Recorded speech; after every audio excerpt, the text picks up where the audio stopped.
Hello, my name's Jan. I've just got back from the trek in Iceland, raising money for Cynthia Spencer. And yeah, it was good. Cold, wet, snowy, hot. Got sunburnt. I got freezing. Didn't get any blisters, but I did. Tired, really tired. Really good suntan though. I actually got tanned in Iceland in the snow. So that was good. Yeah. What was it about the Iceland trek that you first decided what you wanted to do this trek? There were two things. I was looking to raise some money for the hospice. A friend of mine passed last year, and we're looking to sort of give something back, if you like, actually raise some money myself rather than just, continually chuck 20 quid in bins when people walk past. I thought I'll actually do something practical. She'd done a Kilimanjaro trek a few years ago, raising money for the hospice, and it was kind of in her memory. So I looked around for things I could do. Quite selfishly, I thought, ooh, Iceland, somewhere you don't get to see, especially because it wasn't, so much in Reykjavik. It was in the north, in the Highlands. The pictures of the treks that people had done previously looked like Mars, so I thought, wow, that's amazing. I'll get to see some astounding things. It'll be tricky, but it'll be good. I thought it'd just be like long days of walking, which there was. There was long days of walking, 12, 13 hours. But there was also a lot of mountain climbing, which I hadn't necessarily prepared for. You did it, everyone did it, it was good. But it was hard, very, very hard. I got a bit scared of heights in certain bits, had a few wobbles, cried once or twice, but everyone cried at least once or twice. So it wasn't just me.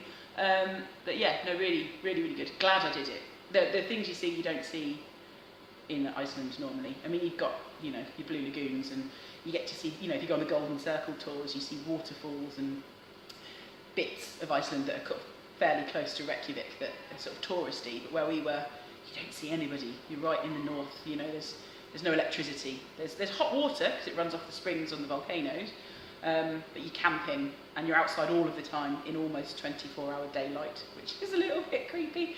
Eye mask is important for sleeping, and earplugs, because people are awake all of the time when it's daylight, so if you want to get any sort of sleep, put plugs in your ears so that you can not hear everyone chatter.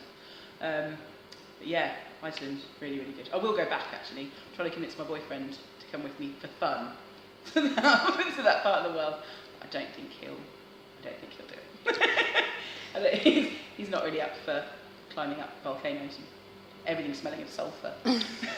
which it does, the hot water springs, because it's all fresh and it's all geothermal stuff that comes off the side of the volcanoes and the mountains.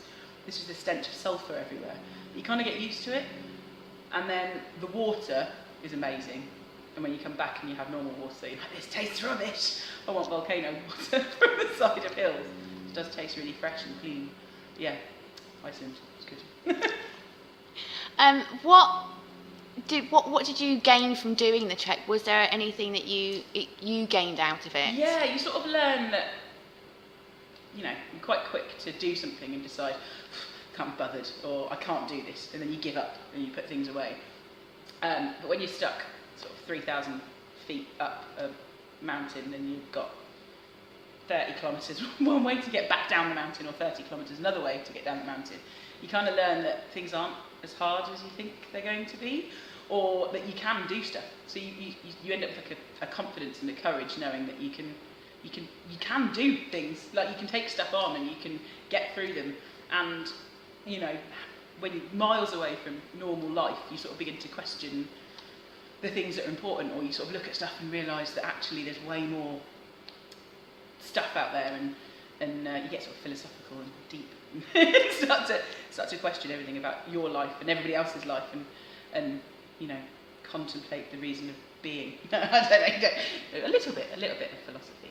But yeah, no, I just learned that actually I've got quite a lot of willpower and strength, which you sometimes question in the darkest hours, when you're feeling sad and sorry for yourself. I'm actually quite a strong person. Were there any moments when you were there that you were thinking, I have taken on this challenge and this is awful? Yeah, there were loads.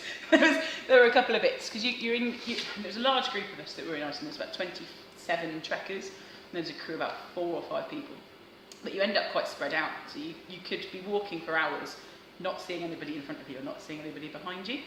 you've got like flags on the path, so you can kind of see where you're going. It's a bit daunting when it's just snow. You're like, there's just snow, you can sort of see flags, and you've got a coat up to your nose, freezing. But you're walking on your own for ages, and all of a sudden you'll get to a bit and you realise it's another quite steep descent down not such a stable footing, you know, and you've got your hiking poles that you're trying to wrench into the ground to shuffle down on the side of your feet.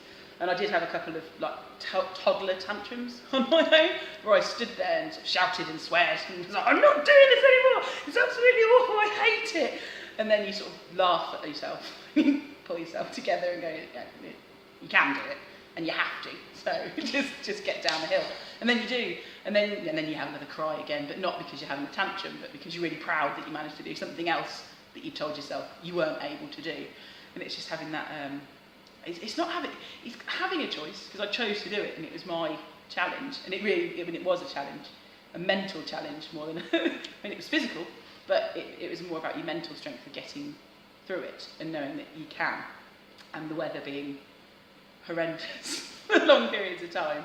But yeah, you do have a lot of moments where you want to throw your toys in the pram and behave like a toddler. Not when there's other people around so much, generally when I was on my own, and it's silent everywhere. There's no animals or birds or wildlife, so it can get a bit creepy. So you just stand and scream for a bit, and then go, right, it's okay, fine, I can do it, and carry on. And then you do. And you're like, yay! Have a little mini dance on the side of a mountain where you congratulate yourself, pat yourself on the back, slurp of water. That sort of thing. What was it like doing it with a group of people?